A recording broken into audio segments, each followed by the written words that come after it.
Hi friends, எல்லோரும் எப்படி இருக்கீங்க? என் வீட்டு சமையல் நாங்கள் ஜீவா பேசுகிறேன். இன்றைக்கி நான் என்ன செய்ய போகிறேன்னா முள்ளங்கி சாம்பார். 3 முள்ளங்கியை குட்டி குட்டியாக கட் பண்ணி வச்சுருக்கேன். பாருங்கள், துவரம் பருப்பு, அதில் பூண்டு, மஞ்சத்தூள், சீரகம், சோம்பு, பெருங்காயம், வெந்தயம், பச்சை மிளகா,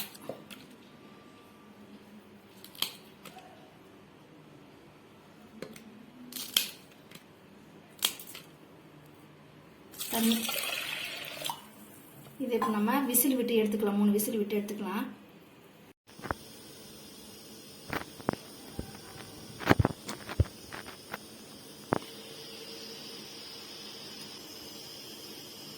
ஃப்ரெண்ட்ஸ் பாருங்கள், நான் குட்டி குட்டியாக இருக்கிறதுனால 4 போட்டிருக்கேன். பெருசாக இருந்தால் 3 எடுத்துக்கோங்க. இந்த தக்காளியை வந்து அரைச்சிக்கிட்டு வந்துடுங்க. எதுக்கு அரைச்சிக்கிட்டு வரோம் அப்படின்னா, நம்ம எப்பயுமே தக்காளியும் கருவேப்பிலையும் எடுத்து வச்சுருவோம், சாப்பிட மாட்டோம்.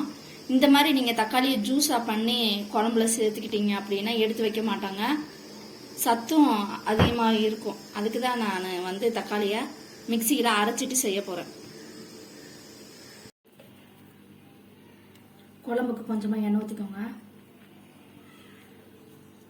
கடுகு,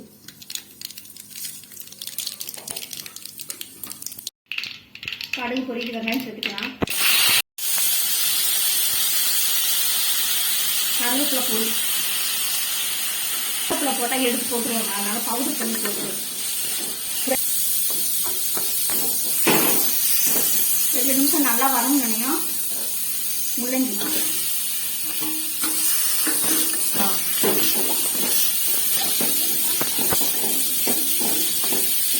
தேவையான உப்பு. முள்ளங்கி வந்து நல்லா வதக்கிக்கோங்க.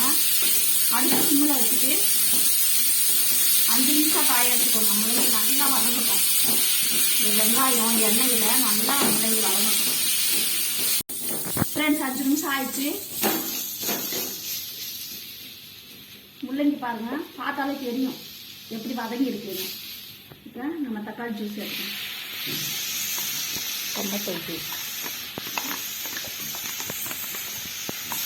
நல்லா கலந்து விட்டுருங்க. தக்காளியில் பச்சை வாசனை எல்லாம் போகட்டும்.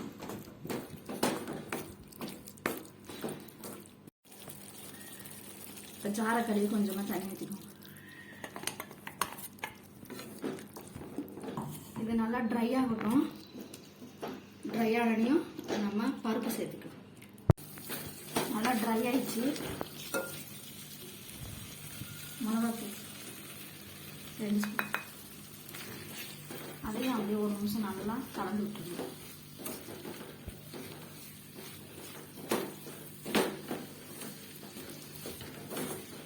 நம்ம கருவேப்பிலை பொடி போட்டோம்ல, அது நல்லா கலர் இந்த மாதிரி இருக்கு. வந்து வேக வச்சா பருப்பு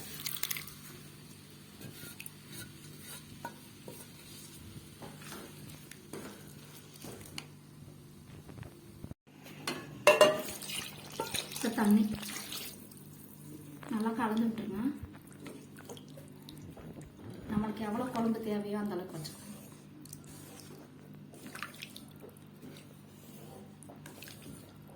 இப்போ இது நல்லா கொதிக்கட்டும். கொதிச்சோன்னையும் கோலி குண்டு சைஸுக்கு புளியை எடுத்து கரைச்சி ஊற்றிக்கணும்.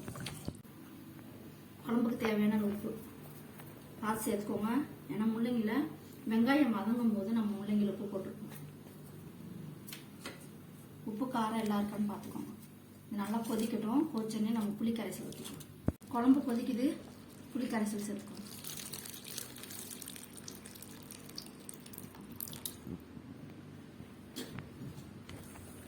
நல்லா கலந்துருங்க.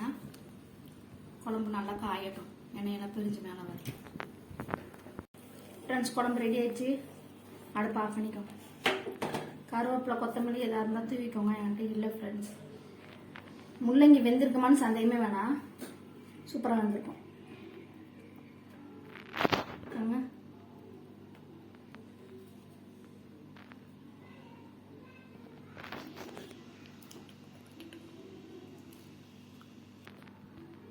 சூப்பராக முள்ளங்கி வந்திருக்கு.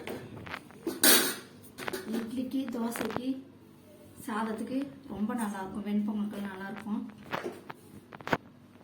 ஃப்ரெண்ட்ஸ், முள்ளங்கி சாம்பார் இட்லி, தோசைக்கு, சாம்பாருக்கு எல்லாத்துக்கும் ரொம்ப நல்லாயிருக்கும்.